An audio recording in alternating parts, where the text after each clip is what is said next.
the time has come, the walrus said. It's about time we go see the Elder. Ooh, careful, Link. Let's go back to our house and get our health. Yeah, we've done enough exploring. We have the ice rod, we have the mushroom, we have so many extra things we didn't need to get before heading over to see the Elder. But I got them anyway, just because I felt like it. This way, magic shop. Other ways, the waterfall of wishing. We might as well check out both. I know I said last part I wanted to focus more on doing what we had to do, but I can't help myself. It's kind of similar to the original game where you can do a lot before tackling the first dungeon. It's the same here. And I like that because it makes it a more satisfying moment how you can just really tackle that first dungeon well. But yeah, we have a magic shop down here.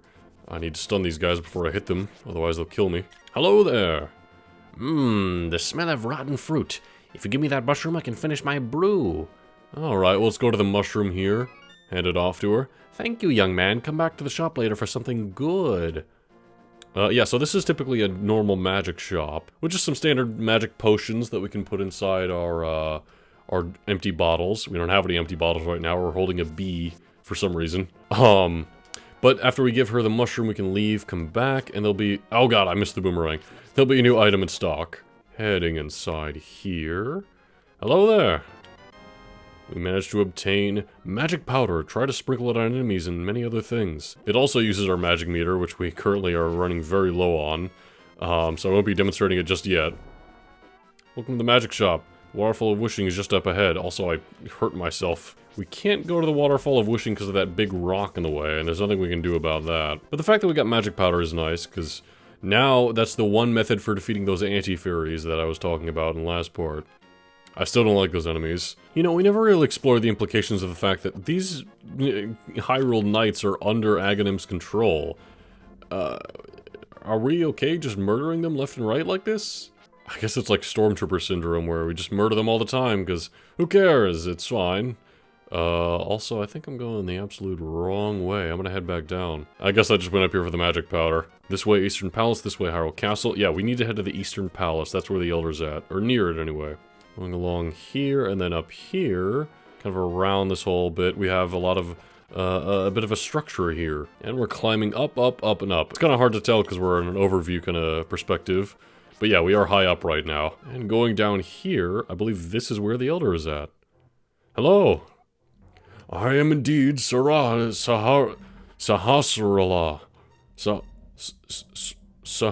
Sahasrahla. The village elder and descendant of the 7 wise men. Oh, really? Jockey, I'm surprised a young man like you was searching for the Sword of Evil's Bane. Not just anyone can use the weapon. Legends say only the hero who has won the 3 pendants can wield the sword. Do you really want to find it? Yeah. Good. As a test, can you retrieve the Pendant of Courage from the East Palace? If you bring it here, I will tell you more of the legend and give you a magical artifact. Now, go forward to the palace. Alright, yeah. He's laid out the first dungeon for us to head to, also we can bomb the wall back here. And our main goal, which is getting the 3 pendants so we can get the Master Sword, and of course defeat the wizard. In here we have more bombs, and we also have the Elder's savings. Boy, 820 rupees. We really get a lot in this game, if you couldn't tell. The Elder's marked all of the pendants in the Master Sword. As you can see, the Eastern Palace is the closest one to us, and that's the one he wants us to get first. In fact, it's the only one we can get right now, because of how items work in this game, and I'll get over that later. But we need to find our way there. This place is a little bit of a maze. I have a hard time kind of figuring my way around here. Again, complete novice at this sort of thing. Okay, we can go down here, and then there's stairs here. Maybe I'm on the right track? There's stairs there? Oh yeah, I think that's it. Got a heart, and then yeah. This is the entrance here to the Eastern Palace, the first dungeon of the game. Well, kind of.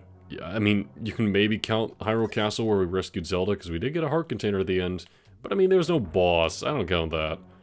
Unless you count the guy with the wrecking ball? No, this is the first dungeon, for real. And here we go, and you know what makes it officially the first dungeon is the dungeon theme that plays, which I absolutely love. It's super ominous, intimidating, and memorable. You know, I use the word memorable to describe a lot of tracks throughout this game, but they really do create a lasting impact, you know, the echoey feel of it all, the atmosphere. But yeah, the Eastern Palace here is pretty easy as a first dungeon. Just have a couple things that I don't like, I'll go over. First off, we have these skeleton guys who jump back every time we try to slash at them, so we need to really corner them, or if we can use the boomerang to stun them, that would also be ideal. But yeah, they're just little jumpy guys. Also, we have more anti-fairies, my favorites. I think all we need to do here is hit this button. But just to be sure, I want to make sure I'm not missing anything. And in here, we're rewarded with a map. This is the dungeon map, of course. 2 floors, pretty simple. We can go down here and... I think there's a pot here? Oh yeah, there's pots. Alright. It's hard to tell, we're underneath it. I think that's all that's on the right side of the main entryway. We need to go into the left side. By the way, at the main entrance of this place, there were 3 different doors. The left and the right one didn't go anywhere. They're just a complete waste of time. Going along here, we have a room where a bunch of skeletons spawn. Oh my, alright. Killing them with pots is much faster than using the sword. It's also more effective since it's a projectile we can throw at them, like so. So they don't really have a moment to jump away from it. There we are. And killing all the skeletons opens the door so we can go to the next area. We found the compass. Now you can pinpoint the lair of the dungeon's evil master. Yes, it's somewhere on the 2nd floor there. We're not on the 2nd floor here, by the way. We're still on the 1st floor. It's just there happens to be a staircase leading up. So we're on the upper 1st floor versus the lower 1st floor, I guess. Here we have this interesting tablet on the wall. Jockey, it is I. I can talk to you telepathically when you touch these tiles. Here's a hint. You can use the treasure hidden in this palace to defeat armored foes. Okay.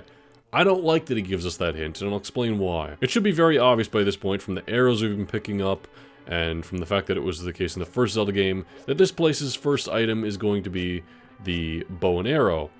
And then we have these new enemies here. Sarasala is like, yeah, you kill them with the dungeon's hidden treasure. Okay, we kill them with the bow, obviously shoot them in the eye with the bow and arrow.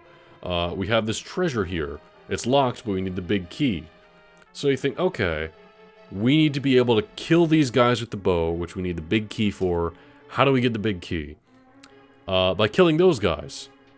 Wait, what? Well, it's simple. You can kill those guys without the bow. Sarasala is kind of misleading us by telling us you have to use the special hidden treasure. I don't like that. It's a bit unintuitive that he explains it that way. Oh, we have a small key hidden in a pot there. And I always want to get more magic, of course. Because we can kill those guys with enough sword swipes or with throwing a pot at them, which is very effective. And we need to, as I will show you. Go along to this room here. There's a whole bunch of those guys surrounding that pot. But yeah, we have this eye guy here. We need to kill all the enemies in this room, which includes this eye guy. I didn't know first time playing this you could kill them without the bow and arrow. It seemed very obvious you'd have to have the bow and arrow to kill them. And I'm getting ahead of myself, but there's a variant of them who you have to kill with the bow and arrow. So it's backwards. It's weird. I don't know. Once you do kill all these enemies, all the anti-fairies get off of the pot. And you can hit the button, get the chest with the big key in it, allowing us to go and get the special treasure. And luckily we don't have to do too much backtracking thanks to this shortcut here. It leads us back to the room where we got the advice from Sarasala. I'll never be able to pronounce his name. But yeah, now that we have the big key, we can open the big chest and get the bow, which I'm immediately going to equip because we need a lot here. They're going to spring a bit of a trap on us, but don't worry. We're just going to get the hell out of here. And we can open up this door with the big key. And are we on the 2nd floor officially yet? No, we're still not on the 2nd floor. Using the bow is more effective on these guys than using the sword, or I think it's the same as using the pots. Oh god, uh-oh. Hey. Boom. There we go. I got 10 arrows for it. Whew, I needed that health. We can go through here, thanks to the small key. Is this the correct way to go? Oh, it sure is. This leads to the 2nd floor. Press that. You know what? I don't like you, anti-fairies. I'm gonna use my magic powder on you. Haha! Ow! Oh. Oh, there we go. They turn into real fairies when you use the magic powder, which is nice because it's full health. But boy, the magic powder is not effective as an actual attack. Shoot these guys with the bow. Oh, come on, you. Here we go. Alright. We always want to keep our arrow count high in a place like this. Oh, what one's the correct one to hit?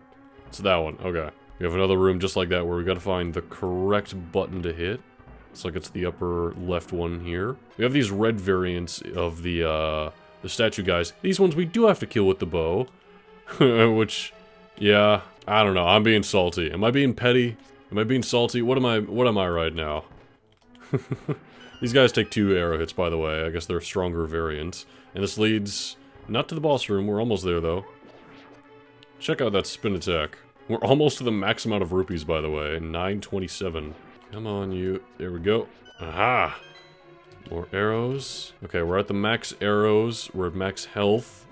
Yeah, I think we're ready for this boss up here.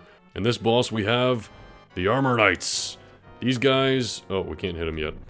These guys are weak to the bow and arrow. They each take 3 shots exactly. We can hit them with the sword, but then they take like 16 hits or something ridiculous like that. Just shoot them with the bow. It's much easier that way. It's designed for you to do it that way. In fact, this is kind of the start of something that the Zelda games would follow as a trend where the item you get in the dungeon is very important for completing said dungeon. Whereas in the first Zelda game, you know, you play the first dungeon, you get the bow, and then you don't need it all the way until Goma. But here, we need it for a lot of the enemies, we need it to solve puzzles later on. It's essentially a required part of the game. Also, yeah, there's only one left. He's kind of gone real aggro on us, as you can see. You can use a spin slash for a bit of extra damage, but still, using the sword takes way too long on them. I think we can maybe also use the ice rod, but we're pretty low on magic right now. Aha!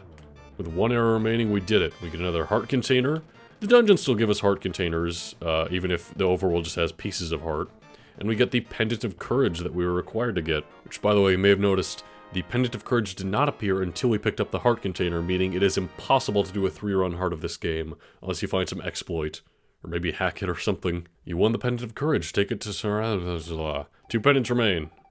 Oh, we get magic refill. Thank you very much. We're also teleported out of here. I like that. Yeah, now we gotta go back to Sarah and show them that we got the Pendant of Courage.